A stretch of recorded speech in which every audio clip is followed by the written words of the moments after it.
టీవీ6 news morning bulletin కు స్వాగతం. ముందుగా ప్రధాన వార్తలు. ఢిల్లీలో 105 కోట్లతో కొత్త ఏపీ భవన్, ఆధునిక భవన్ నిర్మాణానికి ఎన్బీసీసీతో ఒప్పందం. టర్న్కీ విధానంలో కొత్త భవన్ నిర్మాణం ప్రారంభం. ఢిల్లీలో ఏపీ ప్రజలకు మెరుగైన సేవలే లక్ష్యం.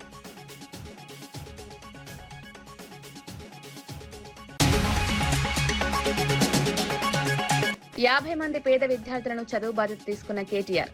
టచ్ లైఫ్ తో విద్యార్థులకు అండగా కేటీఆర్.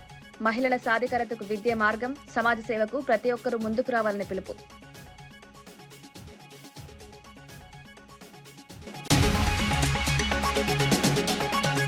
అమరావతి పేరుతో అవినీతి జరుగుతోందన్న సజ్జల. రాజధాని ప్రాజెక్టుల్లో పారదర్శకత ఉండాలని డిమాండ్. అభివృద్ధి పేరుతో ప్రజాధనం వృధా.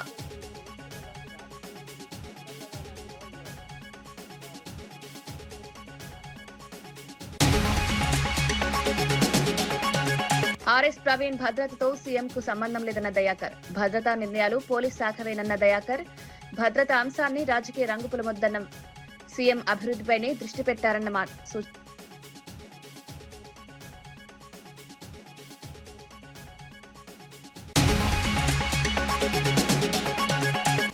వీబీజీ రామ్జీ పథకాన్ని అడ్డుకుంటున్నారన్న బండి సంజయ్. కేంద్ర పథకంపై కాంగ్రెస్ రాజకీయాలు చేస్తోందని విమర్శ.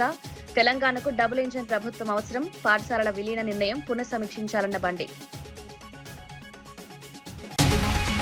ఢిల్లీలో సరికొత్త ఆంధ్రప్రదేశ్ భవన్ నిర్మాణానికి కీలక అడుగు పడింది. దాదాపు 105.5 కోట్ల రూపాయల అంచనా వ్యయంతో 2.49 లక్షల చదరపు అడుగుల విస్తీర్ణంలో అత్యాధునిక భవనాన్ని నిర్మించేందుకు రాష్ట్ర ప్రభుత్వం, కేంద్ర ప్రభుత్వ రంగ సంస్థ ఎన్బీసీసీతో ఒప్పందం కుదుర్చుకుంది.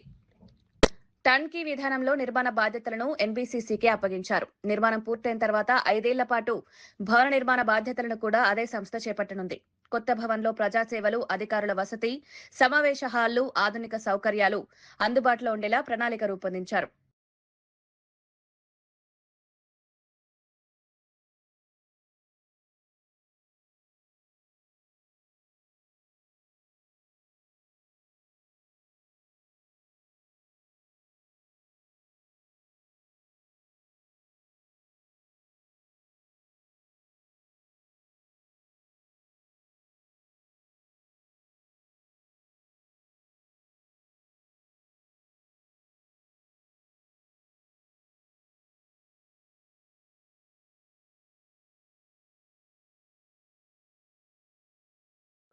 రాజధాని అంశంపై వైఎస్ఆర్సీపీ రాష్ట్ర కోఆర్డినేటర్ సజ్జల రామకృష్ణారెడ్డి తీవ్ర విమర్శలు చేశారు.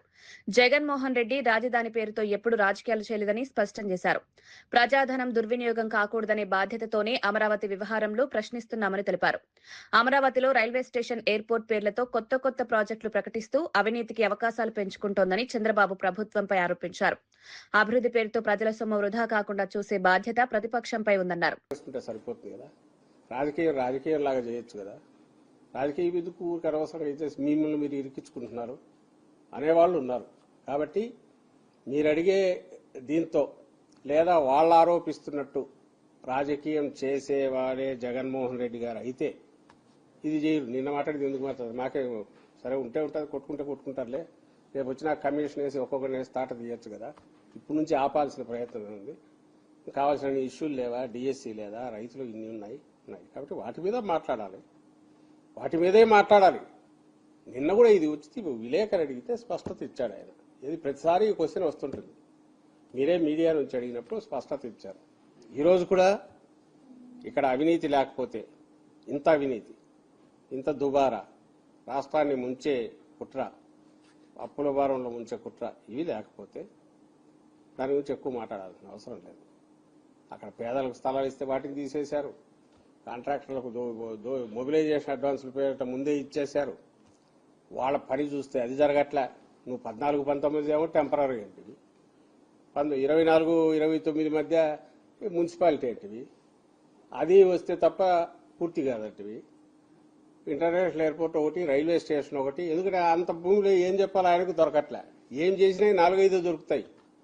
కాబట్టి ఆల్రెడీ స్పోర్ట్స్ సిటీ అనేది ఇంకో స్పోర్ట్స్ సిటీ కావాలంట.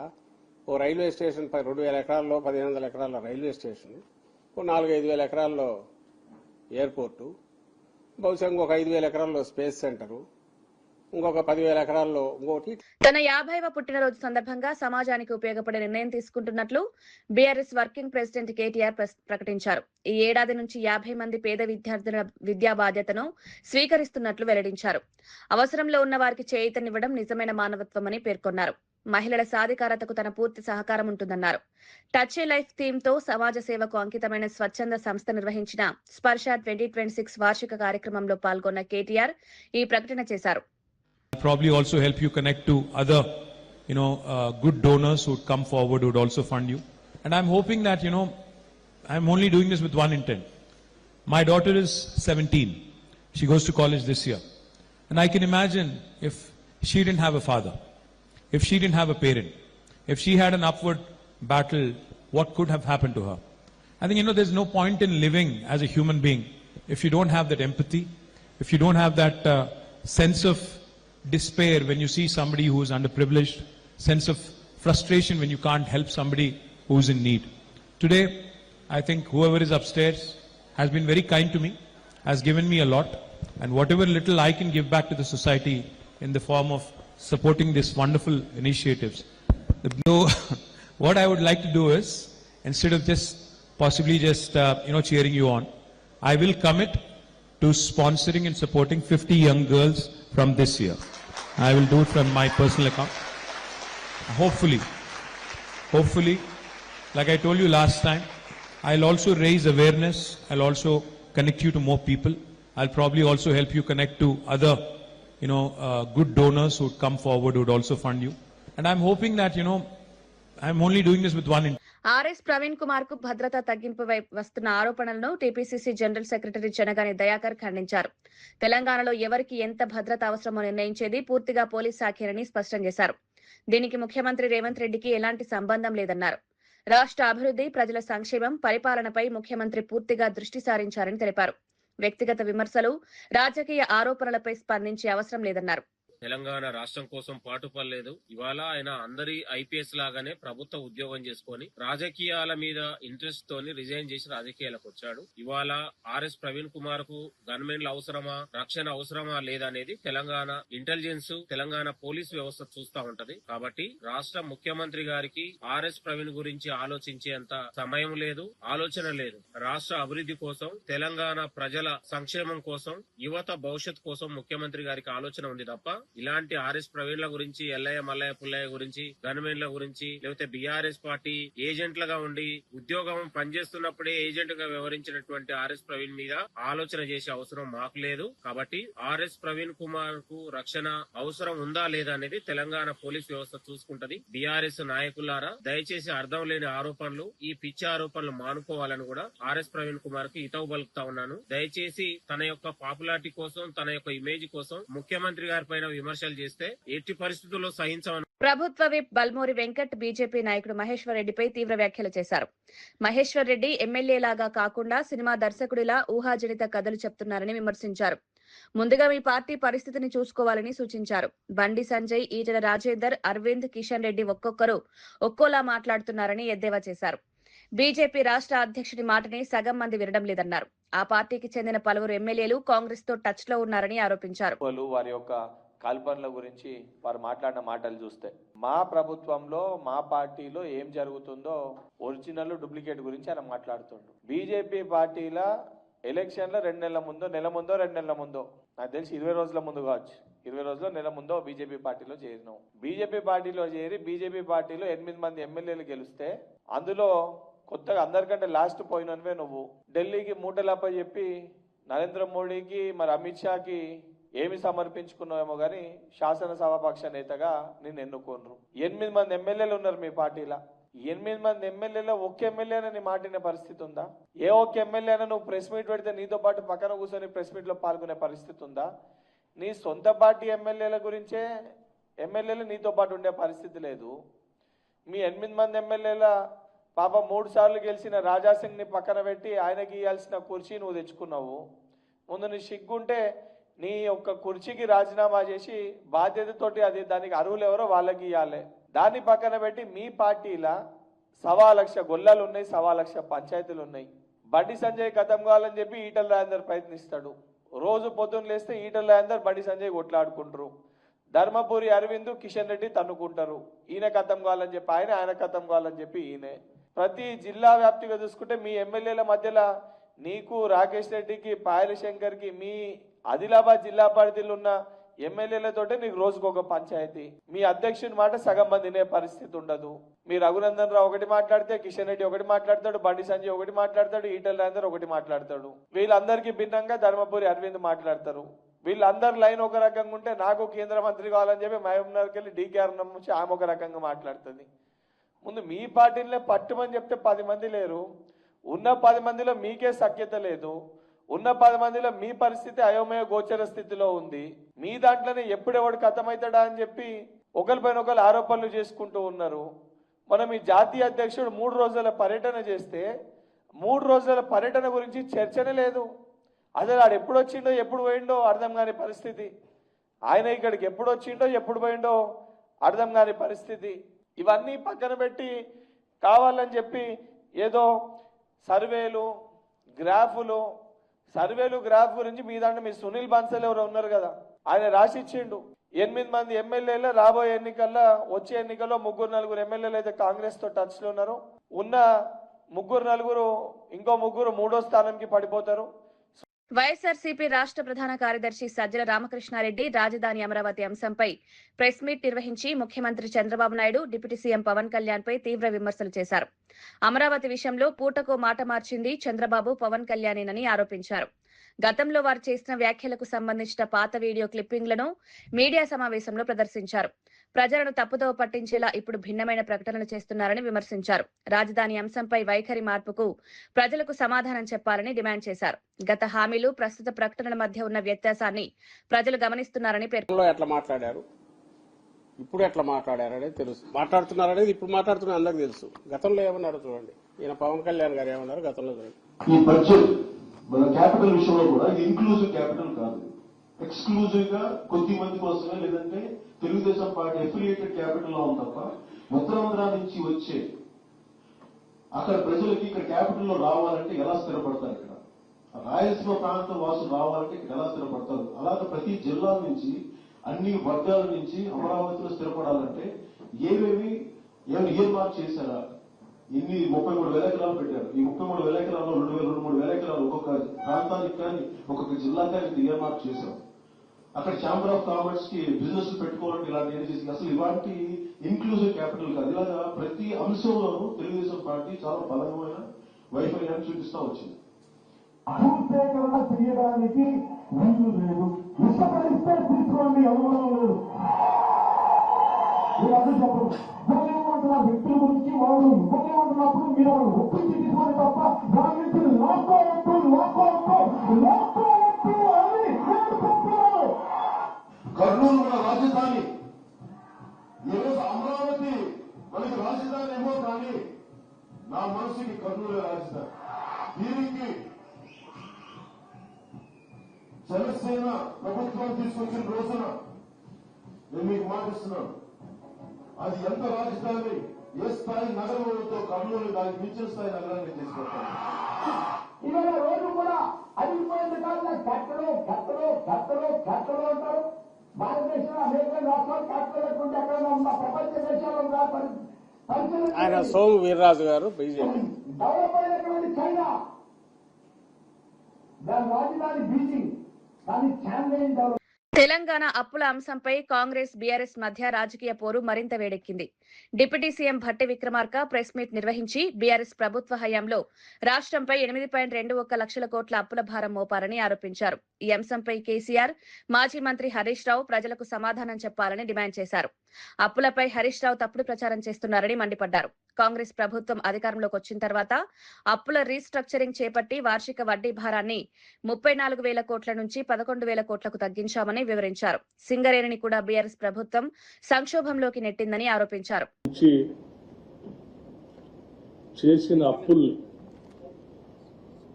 రాష్ట్రం పైన వేసిన భారాన్ని తక్కువ చేసి చూపించడం కోసం కొంత ప్రయత్నం హరీష్ రావు గారు, కేటీఆర్ గారు పరిపరి విధాలుగా ప్రయత్నం చేస్తూ ఉన్నారు. ఆ ప్రయత్నాలు ఏ స్థాయికి వెళ్ళాయంటే వారు గత ప్రభుత్వంలో 10 సంవత్సరాలు మంత్రిగా పనిచేశారన్న సంగతి కూడా మర్చిపోయి స్థాయి దిగజార్చుకొని అబద్ధాలన్నీ పోగేసుకొని ఆ పోగేసుకున్న అబద్ధాలని ప్రచార అస్త్రాలుగా మార్చుకొని అదే పనిగా ఒక గ్లోబల్స్ ప్రచారం చేయడం కోసం ప్రయత్నం చేస్తూ ఉన్నారు. ఇది ఒక అంశంలో కాదు, అనేక అంశాలపైన ఇదే పనిగా పెట్టుకొని అబద్ధాలని ఒక్కొక్క శాఖ మీద ప్రయత్నం చేసే కార్యక్రమం చేస్తూ ఉన్నప్పుడు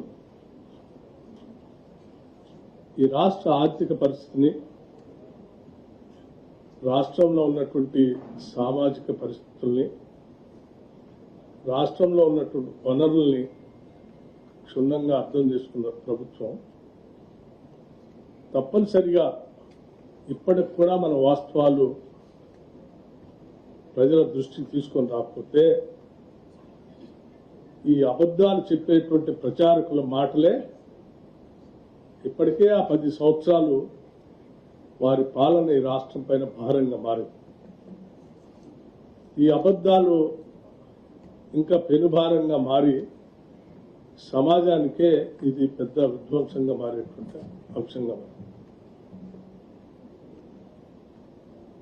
ఇటువంటి పరిస్థితుల్లో ఉన్న వాస్తవాన్ని మేము ఆలోచన చేశాం.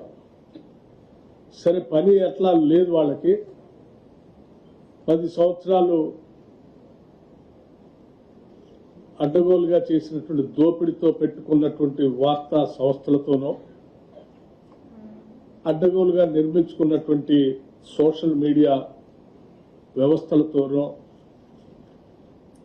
చేసుకునేటువంటి ప్రయత్నం ఇది చివరికి రాష్ట్ర ఆర్థిక పరిస్థితి పైన, రాష్ట్రం ప్రతిష్టాత్మకంగా ప్రాణప్రదంగా చూసుకున్నటువంటి అనేక ప్రభుత్వ రంగ సంస్థలపైన పడే ప్రభావం ఉన్నది. నిశ్శబ్దంగా ఉంటే ఇంకా నష్టం చేసినటువంటి వాళ్ళు అవుతాం. అబద్ధాల పునాదులపైన ఏ ఆర్థిక వ్యవస్థను నిర్మించలేము. 10 సంవత్సరాలు ఇటువంటి అబద్ధాల పునాదులపైనే ఆర్థిక వ్యవస్థ నిర్మిస్తున్నాం అని చెప్పి రాష్ట్రాన్ని ఈరోజు అనేక రకాలైనటువంటి ఇబ్బందులు నెట్టేసినటువంటి పరిస్థితుల్లో వాటన్నిటి గురించి మాట్లాడితే రాష్ట్రం యొక్క ప్రతిష్ట ఏమన్నా బయట రాష్ట్రాల్లో మిగతా ప్రాంతాల్లో కానీ తగ్గుతుంది అనేటువంటి ఆలోచనతో సాధ్యమైనంత వరకు ఆ వాస్తవాల్ని ఎక్కువగా మాట్లాడకుండా పాలన మీద దృష్టి సారించి వాటిని సరిచేసే వ్యవస్థలో ముందు పోతా ఉన్నాం. అయినప్పటికి కూడా కావాలని పదే పదే ఇంకా అబద్ధాలు చెప్తా ఉంటే తప్పనిసరి పరిస్థితుల్లో ఈరోజు బయటకు వచ్చి వాస్తవాలు చెప్పాలనేటువంటి ఆలోచనతో వచ్చాం. హరీష్ రావు గారు, కేటీఆర్ గారు, మేము ముఖ్యమంత్రికి మంత్రులు ఛాలెంజ్ విసురుతున్నాం, రండి సమాధానం చెప్పండి అంటున్నారు. అనేక సందర్భాల్లో వాళ్ళు మీరే మాట్లాడుతూ ఉన్నారు, మా నాయకుడు కేసీఆరే, వారే వస్తారు, వారే పాలిస్తారు అని చెప్తారు. చేసింది అప్పులు రాష్ట్రాన్ని సర్వనాశనం చేసింది కేసీఆర్ అండి. భవిష్యత్తులో మళ్ళీ ఆయనే వస్తున్నారు, మళ్ళీ మీరే చెప్తుంటారు. మధ్యలో మీ సంగతి ఏంది? అసలు మీరు ఏం మాట్లాడుతున్నారో మీకే తెలియదు, మీరేం చేద్దాం అనుకుంటున్నారో మీకే తెలియదు. మీరు మీ చేతుల్లో ఏముందని అసలు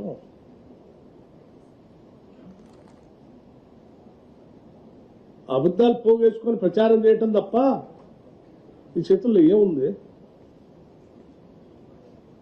నేను చాలా స్పష్టంగా,